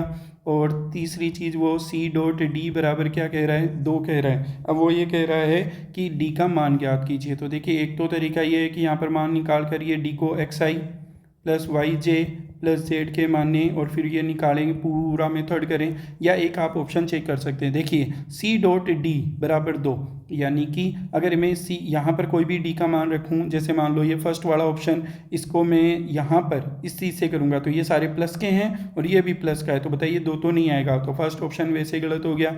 सेकंड वाले में भी सारे प्लस के हैं, ये भी, इसको चेक करता हूँ डायरेक्ट, डी बराबर मान लेता हूँ 32 i माइनस का j माइनस के 14k। अब सी डॉट डी, इसको सी को के साथ डॉट करो, कितना आ जाएगा 32 माइनस के 2 और माइनस के 28, कितना हो जाएगा 32 से माइनस 30, कितना बच गया 2, बताइए 2 ही आ रहा था अपने पास, तो कौन सा ऑप्शन राइट हो जाएगा, सी आ जाएगा। तो ऐसे ऑप्शन चेक कर सकते हैं वहाँ पर आराम से। चलिए नेक्स्ट क्वेश्चन, क्वेश्चन नंबर आपका 26 क्या कह रहा है, यहाँ पर कोटि और घात दे रखी है। तो देखिए पहले तो क्या ये सही रूप में है, क्या नहीं है, ये यहाँ पर समाकलन का चिन्ह दे रखा है, तो अपने को अवकलन करना पड़ेगा एक बार और से, समाकलन y dx। चलिए इसका अवकलन करते हैं, इसका अवकलन करेंगे तो क्या आ जाएगा 8/3 y का dy बाई dx हो जाएगा, प्लस के 9, इसका सेकेंड टाइम हो जाएगा d² y अपॉन में dx² बराबर में 8/3, यहाँ अवकलन कर रहे हैं तो केवल क्या बच जाएगा, y बच जाएगा। अब बताइए यहाँ पर कोटि कितनी है, कोटि है यहाँ पर 2 कोटि, और इसके ऊपर घात कितनी है, इसके ऊपर घात दे रखी है आपको 1, तो कोटि को तो वो कह रहा है p, घात को कह रहा है q, और मान पूछ रहा है 3p प्लस का 4q, तो 3 गुणा 2 प्लस 4 गुणा 1 6 प्लस 4 10 ऑप्शन है क्या, यस बी ऑप्शन है, राइट आंसर हो जाएगा बी। नेक्स्ट क्वेश्चन में चलते हैं। नेक्स्ट क्वेश्चन आपका कह रहा है इसका नियता का समीकरण ज्ञात कीजिए। ये वाला क्वेश्चन ज़्यादातर स्टूडेंट छोड़ के आए हैं, देखते हैं इस वाले में, क्योंकि यहाँ पर ये आपका मानक समीकरण नहीं दे रखा, तो आपको लगेगा कि भाई ये कैसे करें। तो देखिए मानक समीकरण में बदलते हैं इसको, 12x माइनस के 12y प्लस के 39 बराबर में 0। देखिए इसको परफेक्ट स्क्वायर के रूप में बनाते हैं, 4 कॉमन लिया y², और यहाँ पर मैंने लिख दिया माइनस के 3y, y वालों को एक जगह ले लिया, प्लस के 12x प्लस के 39 बराबर में 0। अब कैसे कर सकते हैं, ये 4y² माइनस के 3y, अब 3 का आधा करेंगे 3/2, उसका वर्ग करो 9/4, जोड़ दो 9/4 घटा दो, ठीक है, प्लस के 12x प्लस के 39 बराबर 0। इस वाले को आप क्या लिख सकते हो, इसको लिख सकते हो y माइनस 3/2 का होल स्क्वायर, और यहाँ पर ये वाला जाके मल्टीप्लाई करोगे आप इसको 4 से, तो यहाँ पर बचेगा 9 प्लस के 12x प्लस के 39 बराबर 0। ध्यान दो, इस 4 को इससे भी मल्टीप्लाई किया और इससे भी किया। अब ये तो हो गया 4y माइनस के 3/2 का होल स्क्वायर, और यहाँ पर ये हो जाएगा 12x प्लस के 30 इक्वल्स टू में 0। अब इसके आगे देखिए यहाँ पर ये 4y माइनस के 3/2 का स्क्वायर है, और इसको उधर भेजेंगे तो माइनस के 12x हो जाएगा, माइनस का 30 हो जाएगा। अब यहाँ से माइनस भी कॉमन ले सकते हैं, 4 इसमें से जो और कॉमन आएगा वो भी कॉमन ले लो, 12 कॉमन ले लो यहाँ से दोनों में से।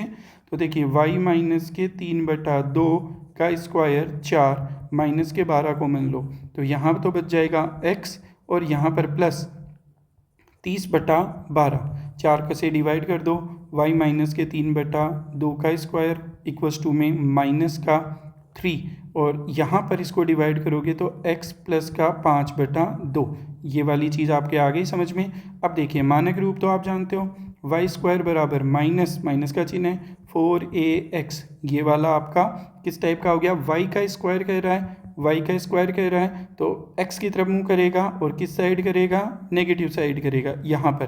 तो इसकी जो नियता होगी वो इस साइड होगी, कितनी होगी, यहाँ पर x बराबर a होगी, ये इसका नाभि हो जाएगी तो x बराबर a हो जाएगी।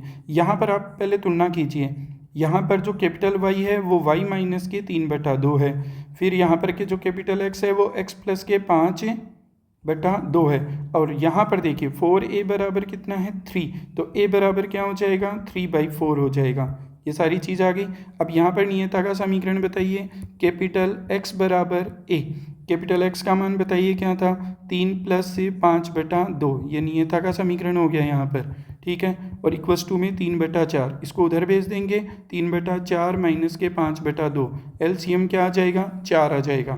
तो यहाँ पर 3 माइनस 10 कितना हो जाएगा माइनस के 7/4, ये वाला ऑप्शन तो है आपके पास। देखिए x बराबर 7/4, पहला ऑप्शन ए इसका राइट आंसर।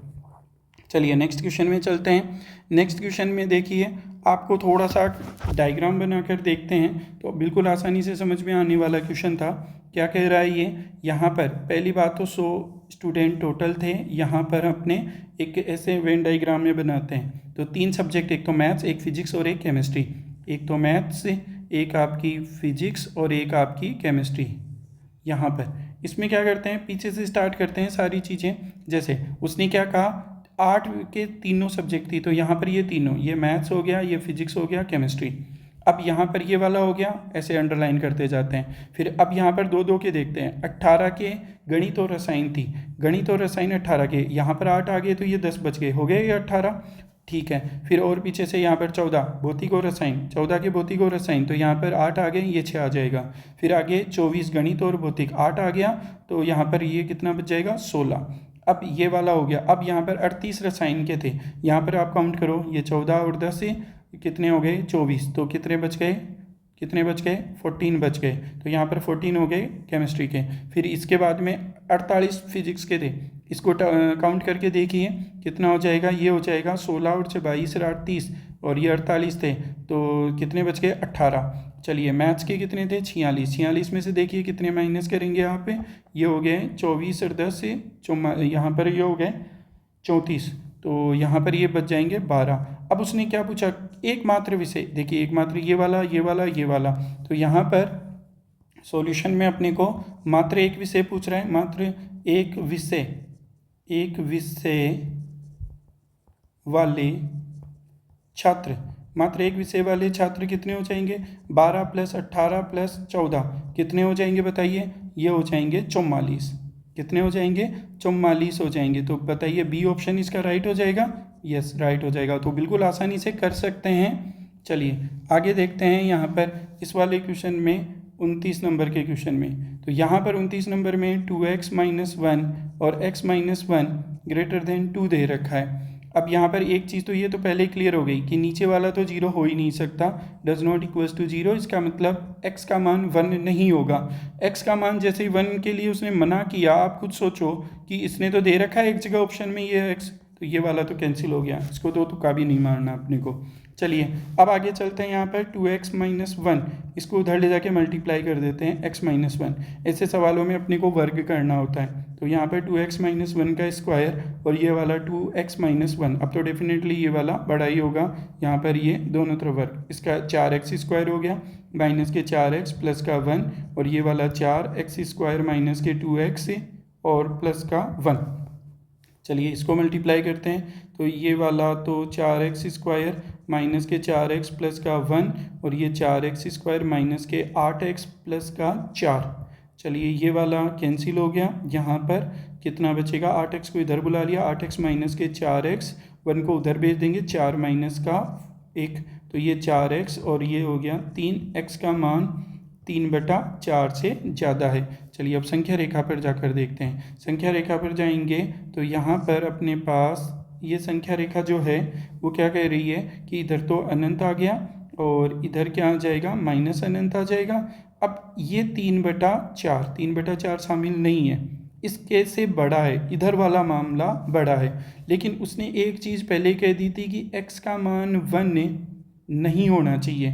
तो यहाँ पर इसका जो मान होगा x इज एलिमेंट 3/4 से 1 तक होगा, यूनियन 1 से लेकर कहाँ तक होगा, इन्फिनिटी तक होगा। तो यहाँ पर कौन सा ऑप्शन आ जाएगा, यहाँ पर ये ऑप्शन में थोड़ा सा मिस्टेक है शायद, देखते हैं एक बार।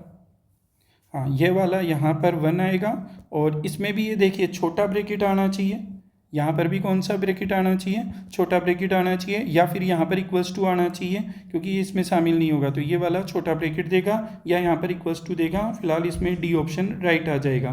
ठीक है, अब वो एग्जामिनर पर वहाँ पर डिपेंड करता है कि वो क्या इसका मान रहे हैं। यहाँ पर या तो ये इक्वल्स टू देना चाहिए, तब तो ये वाला ऑप्शन उसने सही दिया था, नहीं तो यहाँ पर ये छोटा ब्रैकेट देना चाहिए। चलिए नेक्स्ट क्वेश्चन में चलते हैं। Question number 30।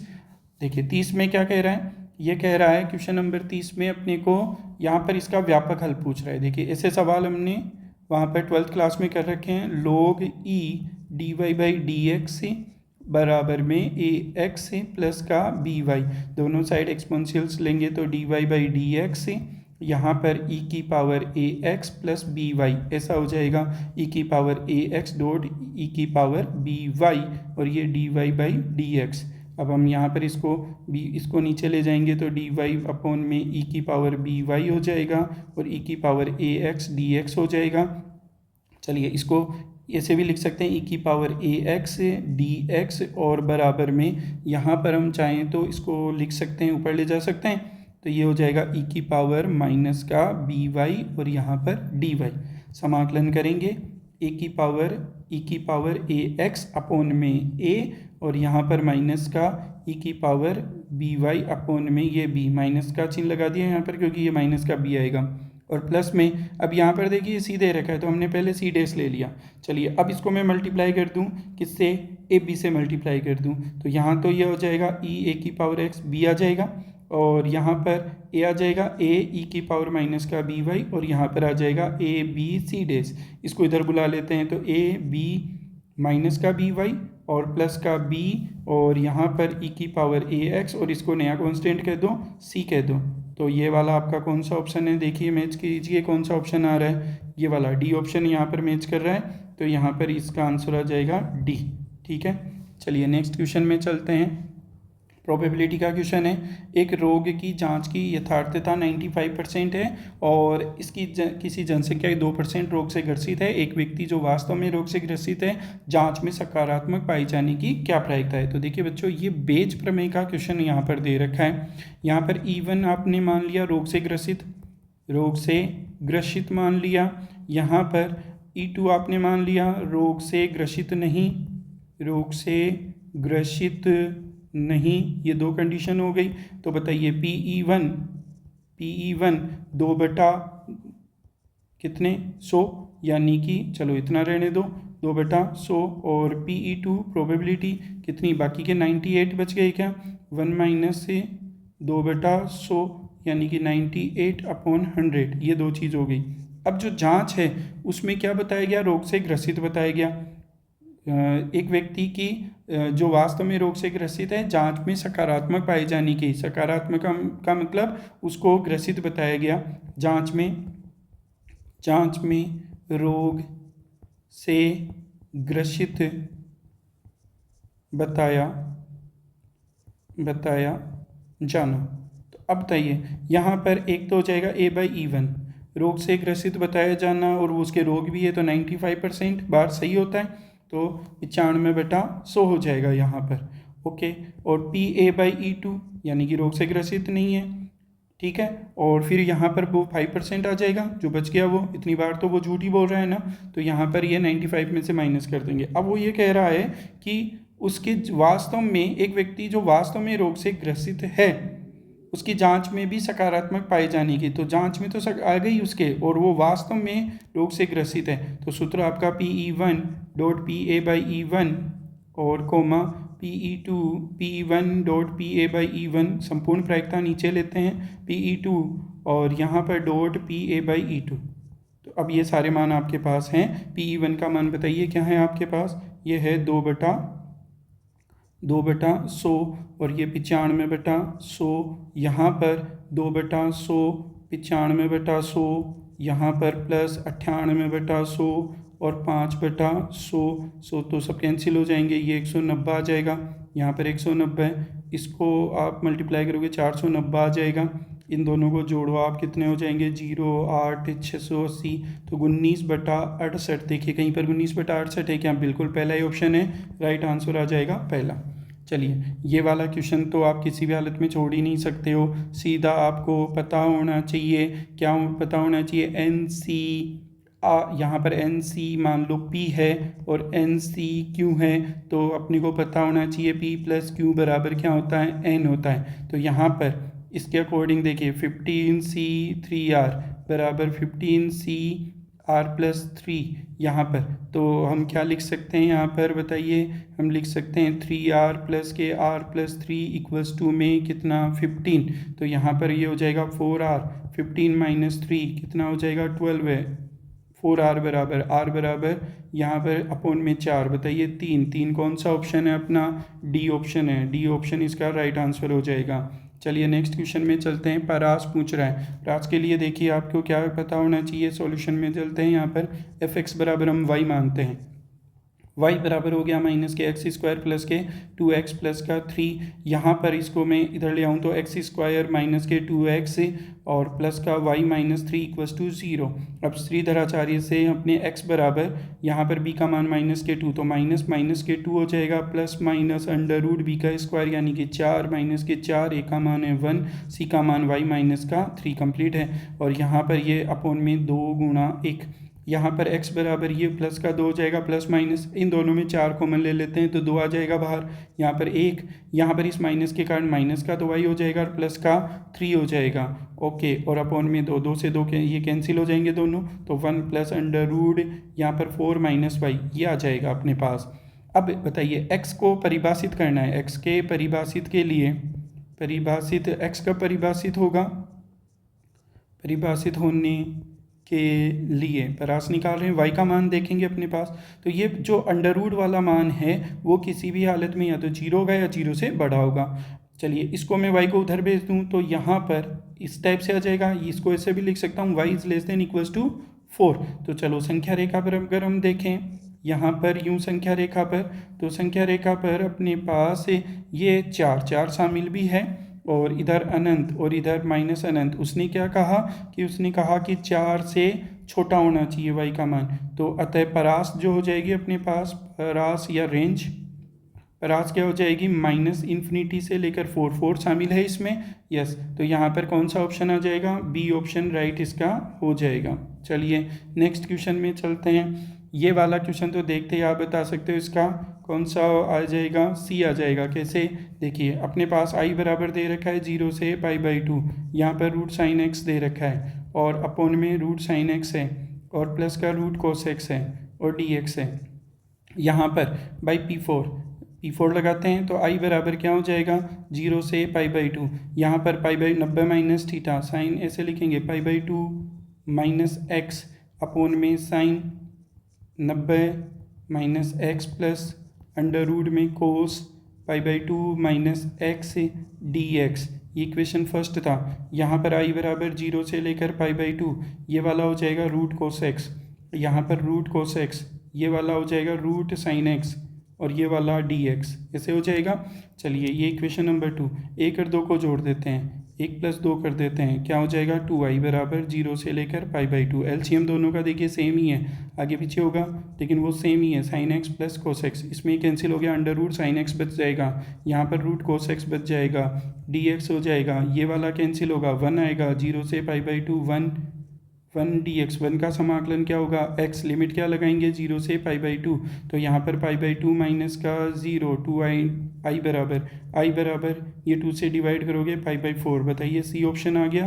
तो ये तो अपने as it is question NCERT में दे रखा है, आराम से हम कर सकते हैं। ये वाला क्वेश्चन देखिए थोड़ा घुमा कर है, थोड़ा ध्यान से करना था इसको। क्या कह रहा है ये, ये कह रहा है कि ए सत्य 75% बार बोलता है। तो यहाँ पर देखिए शॉर्ट में यहाँ पर लिखा ए सत्य बोलता है 75% बार, 75/100 यानी कि 3/4।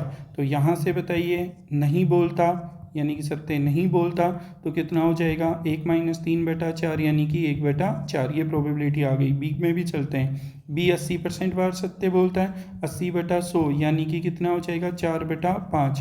बी सत्य नहीं बोलता, कितनी बार नहीं बोलता 1 - 4/5 तो कितना आ जाएगा 1/5। अब दोनों सहमत कब होंगे? दोनों सहमत दोनों सहमत दोनों सहमत एक ही बात पे सहमत हो।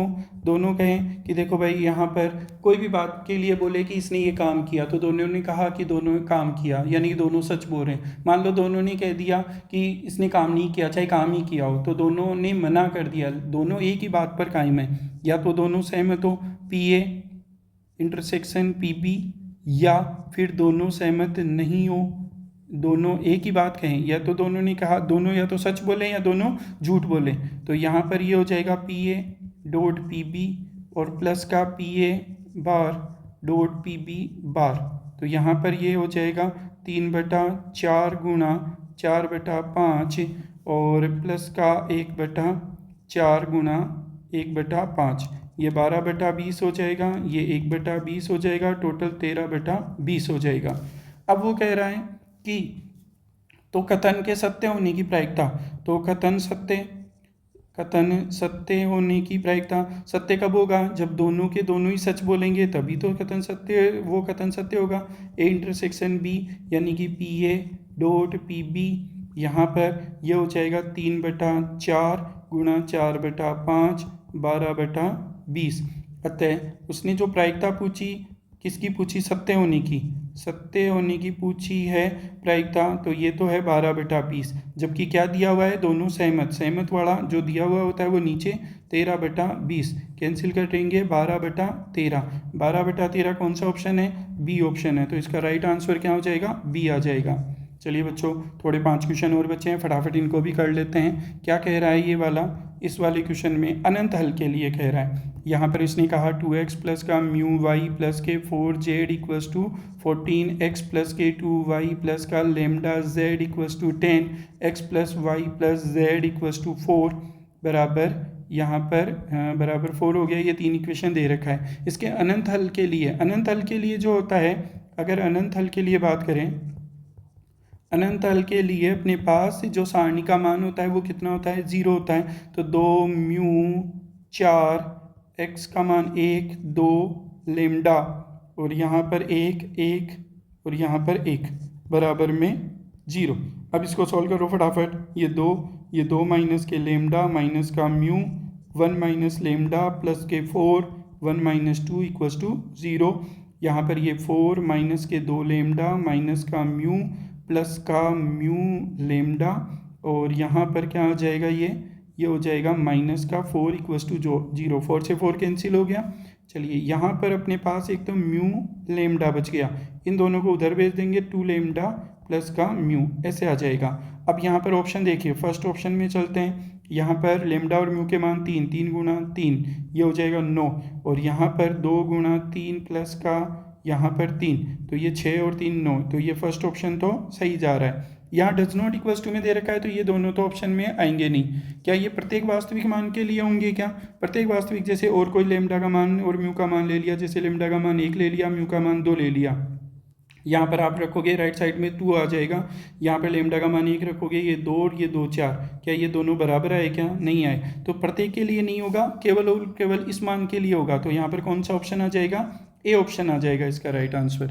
चलिए नेक्स्ट क्वेश्चन में चलते हैं। यहाँ पर 37 क्वेश्चन नंबर 37 इंटीग्रेशन पूछ रहा है। यहाँ पर ये वाला क्वेश्चन थोड़ा लेवल का क्वेश्चन है। 9x² प्लस का 1 और यहाँ पर 7dx ये दे रखा है। चलिए हम क्या कर सकते हैं, इसमें कॉमन ले सकते हैं। कॉमन क्या ले सकते हैं? x की पावर अपने पास 11 है, यहाँ पर x² कॉमन लेंगे, तो x² कॉमन लेंगे तो पावर 7 भी कॉमन लेकर आएगा, 9 + 1/x², ऐसा बच जाएगा और पावर में 7dx। यहाँ से ये 14 हो गई, 14 पावर को आप कैंसिल करोगे तो i बराबर बताइए क्या बचेगा? 1/x³ बचेगा। 9 + 1/x² की पावर 7 dx। इतनी बात समझ में आ गई। अब देखिए बहुत आसानी से कर सकते हो, 9 + 1/x² को आपने माना t, ठीक है। तो यहाँ पर ये इसका 0 हो गया, इसका -2/x³ हो जाएगा और dx आ जाएगा बराबर में dt। अब आपको चाहिए किसका, 1/x³ का चाहिए dx का, तो आप लिखोगे -1/2 dt। तो आपका सवाल हो जाएगा -1/2 बाहर ले लिया, dt हो जाएगा 1/, यहाँ पर बताइए ये t की पावर 7 हो जाएगा। टी की पावर कितना हो जाएगा 7 -1/2, यहाँ पर ये टी की पावर -7 dt ऐसा हो जाएगा। इसका समाकलन आप कर सकते हो, बताइए क्या करोगे। टी की पावर -6/(-6) और प्लस का c, तो ये समाकलन कर दिया हमने यहाँ पर इसका। अब ये मल्टीप्लाई करोगे तो क्या हो जाएगा 1/12 टी की पावर 6 प्लस का c 1/12, टी की जगह वापस मान रख दो, क्या मानना था 9 + 1/x² की पावर 6 और प्लस c।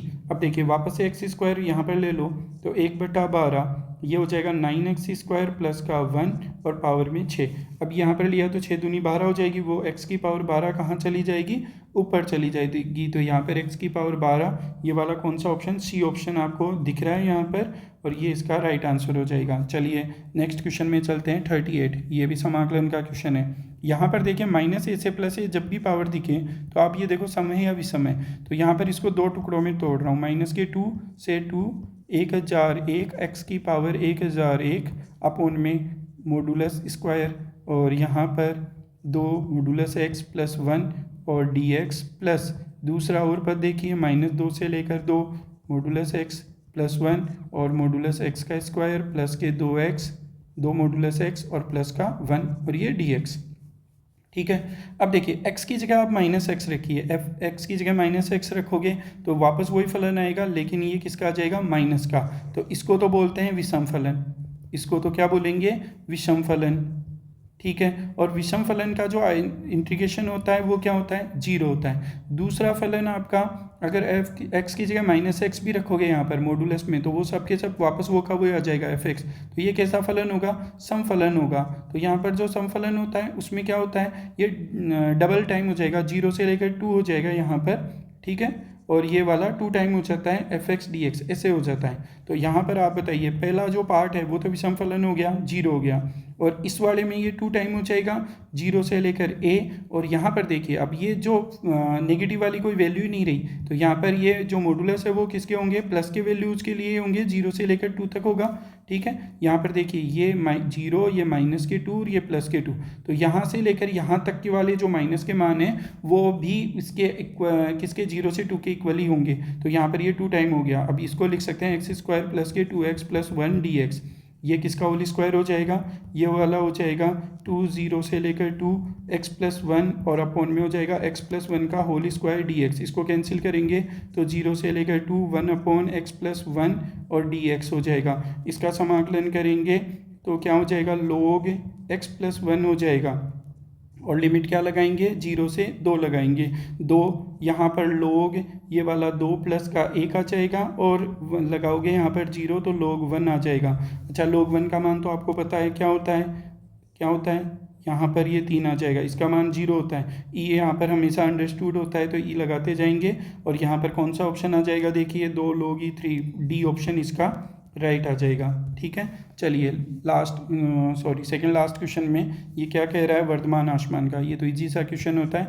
यहाँ पर fx दे रखा है कोई फंक्शन 2x³ माइनस के 9x स्क्वायर प्लस के 12x प्लस का 16 दे रखा है, f डेस x करेंगे 6x स्क्वायर हो जाएगा, यहाँ पर माइनस का 18x प्लस के 12 है, यहाँ पर आप चाहो तो कॉमन ले लो, x² माइनस के 3x प्लस का 2 हो जाएगा। f डेस x के बारे में अपने पास आ गया 6, इसके फैक्टर करेंगे x - 1 x - 2 और इक्वल्स टू 0। वर्धमान आसमान के लिए क्या होता है, वर्धमान और आसमान के लिए अपने पास जो f डेस x होता है, f डेस x उसको इक्वल्स टू रखते हैं अपने 0, तो यहाँ पर x - 1 x - 2 इक्वल्स टू 0, 6 तो 0 हो नहीं सकता, तो x के 2 क्रिटिकल पॉइंट आए यहाँ पर 1 और 2, इनको हम क्या रखते हैं, संख्या रेखा पर रखते हैं। संख्या रेखा पर रखेंगे यहाँ पर चलिए यहाँ पर एक पॉइंट तो आ गया आपके पास, कौन सा 1, एक आ गया 2, इधर अनंत, इधर माइनस अनंत। देखिए यहाँ पर बड़ी घात आपकी जो एक्स स्क्वायर है वो प्लस की है, तो प्लस से चालू करेंगे, ये प्लस माइनस प्लस। अब देखिए यहाँ पर जो वर्धमान होगा, वर्धमान तो हो जाएगा माइनस इन्फिनिटी से 1 यूनियन 2 से इन्फिनिटी, और हाशमान जो होगा, हाशमान बताइए, हाशमान कहाँ से कहाँ तक होगा? हाशमान होगा आपका 1 से लेकर 2 तक होगा, ये वाला होगा, ठीक है। तो अब यहाँ पर ऑप्शन देखिए, 1 से 2 में वर्धमान नहीं होगा, फिर उसके बाद में 1 से अनंत तक हाशमान नहीं होगा, फिर यहाँ पर माइनस अनंत से 2 तक नहीं होगा, 1 से 2 में हाशमान, तो यहाँ पर कौन सा ऑप्शन आ जाएगा? डी इसका राइट आंसर आ जाएगा। चलिए लास्ट क्वेश्चन और देखते हैं, और ये लास्ट क्वेश्चन आप सोचिए, आपका पहला चैप्टर जो हम समुच्चय पढ़ते हैं उसका क्वेश्चन है। यहाँ पर ये कह रहा है ए और बी के अवयवों की संख्या पी और क्यू है यदि समुच्चय ए के उपसमुच्चयों की संख्या समुच्चय बी के उपसमुच्चयों की संख्या से 240 अधिक है। बच्चों आपको पता होगा उपसमुच्चयों की संख्या क्या होती है? उपसमुच्चयों की संख्या, और ये उपसमुच्चयों की संख्या होती है 2 की पावर n, अगर n एलिमेंट हो तो ए के लिए क्या हो जाएगा? ए के लिए तो हो जाएंगे 2 की पावर p, क्योंकि p एलिमेंट है, और b के लिए क्या हो जाएगा? b के लिए हो जाएंगे 2 की पावर q, ये हो जाएंगे। अब उसने क्या कहा, किस में ज़्यादा है? ए में ज़्यादा है, किससे? b से ज़्यादा है, और कितने ज़्यादा है? ओनली 240 ज़्यादा है। चलिए यहाँ से अपने पास 2 की पावर q कॉमन ले लेते हैं, तो 2 की पावर p माइनस 2 की पावर q माइनस 1 ऐसा लिख सकते हैं, 240 भाग में चला जाएगा। 2 की पावर q, यहाँ पर 2 की पावर p माइनस q, ऊपर चली जाएगी, पावर माइनस की हो जाएगी, इक्वल्स टू 240। अब इसको 2 की पावर में कैसे लिख सकते हैं? देखो 16 गुणा 15 240 होता है, इसको 2 की पावर 4, यहाँ पर 2 की पावर 4 माइनस 1 16 माइनस 1 15 हो गया, ये 2 की पावर q और 2 की power p minus q minus 1 compare करोगे तो आपके पास आ जाएगा q equals to 4, p minus q equals to कितना? 4। अब यहाँ पर q की वैल्यू 4 रखिए, q की वैल्यू 4 रखेंगे तो बताइए कितना आ जाएगा? कितना हो जाएगा? 4 प्लस क्या? 4, कितना हो जाएगा? 8। वैल्यू क्या पूछ रहा है? पी क्यू की वैल्यू पूछ रहा है, पी क्यू, और पी का मान है 8 और ये 4, तो बच्चे को पता होता है 8 चौ कितना होता है? 32। तो यहाँ पर कितना, कौन सा ऑप्शन आ जाएगा? ए ऑप्शन आ जाएगा। तो इस प्रकार से हमने सभी 40 क्वेश्चंस को अच्छे से देखा। बच्चों ये वाले 40 क्वेश्चन आपके 11th-12th का पूरा रिवीजन करवा रहे हैं, तो एक बार इन क्वेश्चंस को अच्छे से देखकर आप अपनी कॉन्सेप्ट को जांच सकते हैं कि कितनी का आपकी अच्छी है, ठीक है। अब आगे के भी वीडियो हम बहुत जल्द आप यहाँ पर अपलोड करेंगे, तो आप हमारे चैनल को सब्सक्राइब कीजिए, लाइक कीजिए और शेयर कीजिए। धन्यवाद।